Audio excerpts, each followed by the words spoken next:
그런데 북한에서 온 탈북민들에 대해서만큼은 난민 지위에 대한 접수도 받은 적이 없습니다. 모두 불법 체류자라고 해서 체포해서 강제적으로 송환을 한 것이죠.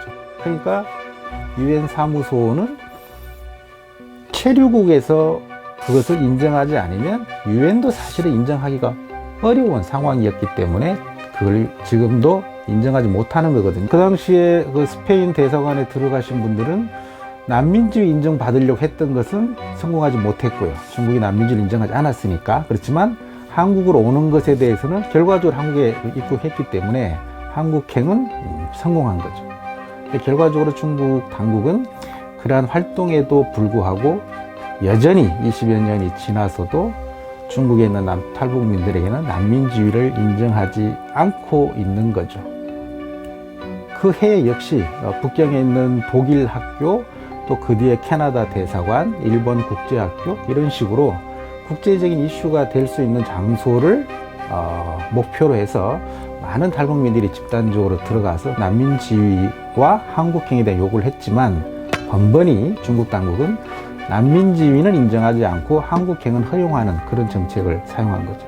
체류국에서 인정하지 않는데 유엔에서 인정하는 것은 실질적으로 효력이 건물 내에서만 있는 거지 바깥에 가면 없는 그런 상황이 지금까지 중국에서는 이어지고 있는 겁니다. 90년대 중후반에 탈북자들이 대규모로 발생하면서 그게 세계 언론에 많이 알려졌지만 이 사건은 사실 국제인권 활동가들이 준비할 때부터 미국에 있는 CNN이나 AP통신이나 국제적인 언론들을 그 장소에 미리 대기시켜 놓고 전 세계 생중계하듯이 이 사건을 준비한 것이었거든요. 그래서 CNN이나 세계적인 언론에서 굉장히 탑뉴스로 다루었고요. 국내에서도 역시 이 사실은 대규모로 언론에 알려졌기 때문에 아마 중국에 있는 탈북자 문제를 전 세계에 가장 효과적으로 가장 많이 알린 사건은 이 2002년 스페인 대사관 사건이다. 이렇게 볼 수 있죠. 중국은 상당히 당황해서 발표도 했었고요. 북한도 거기에 대해서 상당한 발표를 했었는데요. 물론 서구 유럽 국가들은 이 사건을 보도하면서 탈북민들의 난민주의가 부여돼야 되고 중국이 전향적인 입장을 바뀌어야 된다. 그런 강조점을 많이 밝혔던 거죠. 중국은 근본적으로 난민주의를 부여할 생각은 갖고 있지 않았기 때문에 대신 인도적인 결정을 하겠다. 이렇게 밝혔거든요. 그 인도적인 결정이라는 것은 이들이 한국행을 원하는 것이니까 한국으로 갈 수 있도록 도와주겠다. 단 한국으로 직접 가도록은 하지 않고 제3국으로 추방하는 형식을 중국이 선택한 것이죠.